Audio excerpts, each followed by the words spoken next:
Buenos días, profesora y compañeros. En esta oportunidad les hablaré acerca del transporte de sedimentos. Bien, los sedimentos son los materiales sólidos que se acumulan sobre la superficie formada por la degradación del suelo y rocas transportadas por los vientos y por las aguas que ocurren y son depositadas en los cauces de los ríos, en las cuales también por su manera de transportarse, las partículas sedimentadas se pueden diferenciar de dos tipos: de transporte de sedimentos en el fondo y el de suspensión. Asimismo, tenemos una imagen de referencia, que en este caso es nuestra figura 1, formación de sedimentos. Acá podemos observar el transporte, la sedimentación y la cuenca sedimentaria. De acuerdo a la clasificación de transporte de sedimentos, la clasificación de esto se puede generar en un río, puede darse por dos motivos, ya sea por el modo de transporte o por el origen del material. En el modo de transporte, las partículas de sedimentos se pueden transportar en el lecho de un río por dos formas: en suspensión, guiados por el flujo del río, y en el fondo, que se van a trasladar de un lugar a otro a través del flujo del río, ya sea rodando, saltando o deslizándose. Luego encontramos en la parte por el origen del material dos formas: de lecho o de lavado.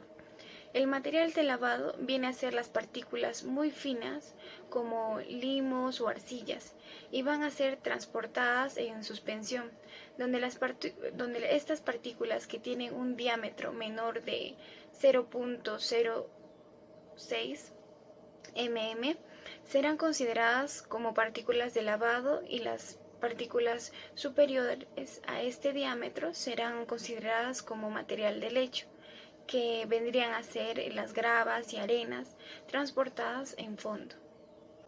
Bien, seguimos con el transporte de sedimentos. Se llega a definir que el transporte de sedimentos en fondo se da de dos formas: por rodadura o por saltación, y el transporte de sedimentos en suspensión, que va a depender generalmente de la turbulencia y del caudal que se produce en el río. En ella encontramos el transporte por rodadura, transporte por saltación y transporte por suspensión. Podemos decir que el transporte de sedimentación por rodadura generalmente son las piedras, y se van a transportar rodando de un lugar a otro por su mismo peso y por la cantidad de caudal que transporta el río. Generalmente su transporte es en el fondo. Asimismo, en el transporte por saltación, el transporte por saltación se da cuando las partículas de sedimento son apartadas del fondo, ya sea por la corriente del río o corriente del aire, trasladándose de un lugar a otro, eh, generándolo un efecto de saltos hasta depósitos nuevamente en el fondo, y así sucesivamente. En este transporte de saltación encontramos materiales como gravas. Ahora encontramos el transporte por suspensión. El transporte de sedimentos por suspensión nos indica que las partículas sedimentadas no tienen ningún contacto con el fondo del lecho del río, debido a las características que presentan, como su peso, diámetro, densidad. Y en este tipo de transporte generalmente encontramos a las arenas.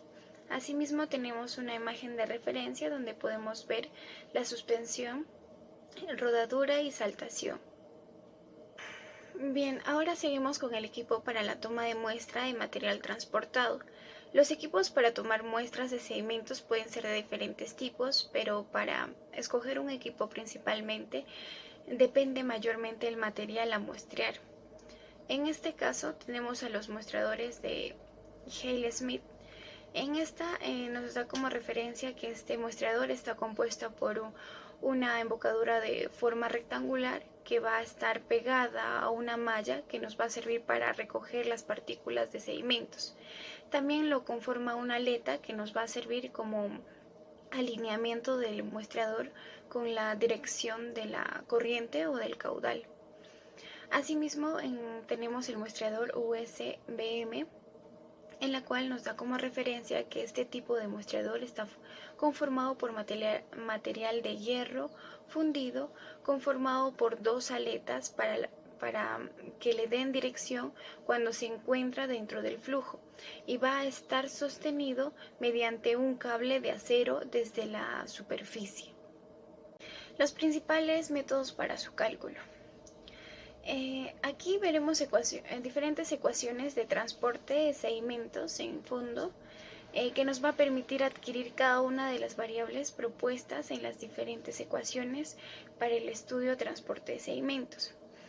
En este primer caso veremos la ecuación de Soglic, que en estas ecuaciones podemos ver para calcular la carga de fondo expresada en peso y la ecuación para la carga de fondo expresada en volumen.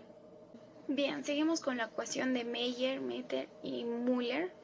En ellas nos presentan diferentes ecuaciones para calcular la carga de fondo expresada en peso, para calcular la carga de fondo expresada en volumen, asimismo para calcular la rugosidad debido a las partículas de sedimento en fondo plano, la ecuación para calcular el coeficiente de rugosidad de Manning, ecuación para calcular el parámetro. Seguimos con la ecuación de Du Bois y Trau. Podemos observar que hay dos ecuaciones diferentes propuestas por ellos. Asimismo, la ecuación para calcular el número adimensional de Schills, ecuación para hallar el esfuerzo cortante crítico, ecuación para hallar la densidad relativa de las partículas sumergidas. Ahora seguimos con la ecuación de Levy. Aquí nos muestra la ecuación propuesta por Levy, asimismo la ecuación para determinar la velocidad crítica del flujo, ecuación para determinar la velocidad crítica del flujo, ecuación para determinar el diámetro máximo de las partículas. Bien, seguimos con la ecuación de Enguland y Hansen. En ellas nos proponen las siguientes ecuaciones, ¿no? Del transporte unitario total del fondo expresado en peso, también la ecuación de transporte unitario total de fondo expresado en volumen, asimismo ecuación para calcular los esfuerzos cortantes de los flujos que ejercen sobre el fondo, ecuación para calcular el parámetro de Schills. Eso vendría a ser todo, gracias.